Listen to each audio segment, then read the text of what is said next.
So if you're invested in Bitcoin or cryptocurrency, I'm sure this week has been a little bit of a scary one for you, as we've seen quite a drop in the overall market. Especially if you're a new investor and this is one of the biggest drops that you've seen since you've been in the crypto space, I'm sure it's probably scared you away a little bit. Here's a picture of how things are currently going at the minute. This is the greed to fear index for Bitcoin right now, and you can see that is in extreme fear. And if we throw it back to the famous quote from Warren Buffett, although Warren Buffett does not like Bitcoin, we can still apply it here, is be greedy when others are fearful and fearful when others are greedy. And that is that we would add more to our positions that we have conviction in when people are kind of panic selling and have a lot of fear. As I've mentioned in previous videos on both the stock market and in the cryptocurrency market, when the market is on a big bull run and things are constantly going up, it's very easy to throw money into it. But when things are starting to go down, people are generally scared. But the lower you buy in at the stocks, obviously the more upside you have, and also the less downside you have as well, the less it can fall. But anyway, let's jump into some of the recent catalysts that have caused the cryptocurrency market to go on a bit of a downturn, and we'll also discuss, is the cryptocurrency bull market over or coming to an end very soon. Make sure you stick around to the end, guys, as well, where I'll just showcase my current portfolio and how it stands after the last week or so.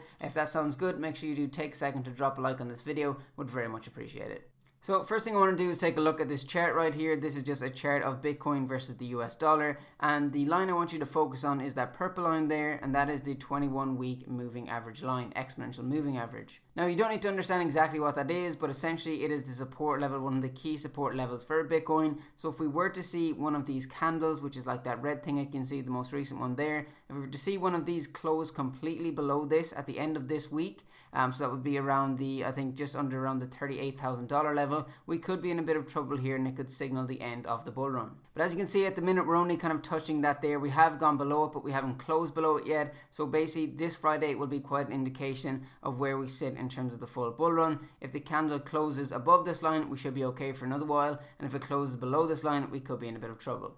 Again, Elon Musk has been in the headlines when it comes to cryptocurrency, basically just touting that Dogecoin. He's going to try to work with the developers on that. I've already covered that in a previous video. And then he also went into saying that Tesla is not currently selling any of its Bitcoin. And there's just been some general discussion on there. Pretty much every time he tweets about it, it starts to go down. If we step back a little bit and take a bit of context into where Bitcoin is at the minute, over the last month, it's fallen about 28%. But over the last 6 months, it's actually up 128%. So if you were invested in around December and January, you are still up quite a bit. But I think the fact that the stock market is currently on the downtrend overall, and the cryptocurrency market with this recent kind of crash, is definitely scaring off a lot of investors, and I can see why that greed to fear index is in extreme fear. And then to add to more bad news to the cryptocurrency space, we had an article in the Financial Times, which is essentially talking about China signaling their intent to crack down further on cryptocurrencies, essentially saying that they are not a valid currency and should not be used, should not be accepted by financial institutions. So quite a bit of drama on that front. I'll leave that full article linked down below. There's nothing I can really pinpoint on it, just basically that China is trying to ban it is kind of the overall kind of headline there. So another thing to take into account as well, that generally people think the cryptocurrency bull run on this cycle is going to end around September. Now, if everybody thinks it's going to end around September, obviously people are going to try to be smarter and try to sell before then. So we may be seeing a bit of that right now. Me personally, I think there is a little bit more to run here. I plan on selling around the end of August, a good bit of my position, not waiting till September, because as I said, I think a lot of people will be anticipating that and no one will be waiting for September. Pretty much everyone will have it sold before then. But I do think this is a little bit premature. Instead of selling too early in this bull run, I do still think we have quite a ways to go, both in terms of Bitcoin and altcoins as well.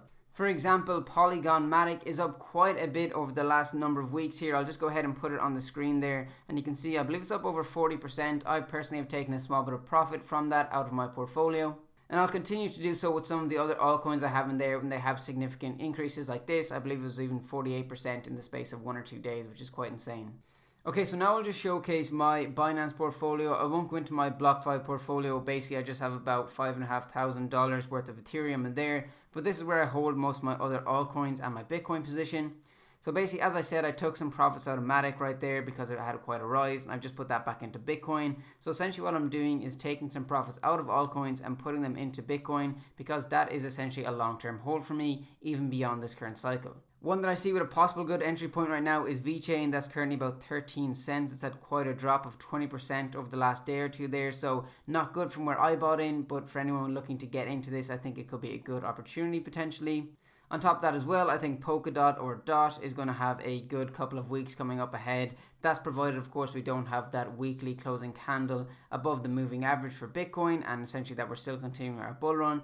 If that is the case, I think that DOT could be a good play for the next couple of weeks as well. And then of course we have XRP here as well. That all depends on that lawsuit that's currently ongoing. But hopefully XRP, DOT and VeChain will have a good couple of weeks ahead. And maybe we could throw Cardano in there as well. So just to sum up, even if we are coming to the end of the current cryptocurrency bull run, I'll still be adding to my Bitcoin position, dollar cost averaging in, because it is going to be a long-term hold for me, as well as some other projects like Ethereum, Cardano and VeChain. Let me know in the comment section below, guys, how you think this current market is going, if you think we're still in the bull run or if you think it's coming to an end. Let me know some of your biggest positions in your cryptocurrency portfolios in the comment section below as well.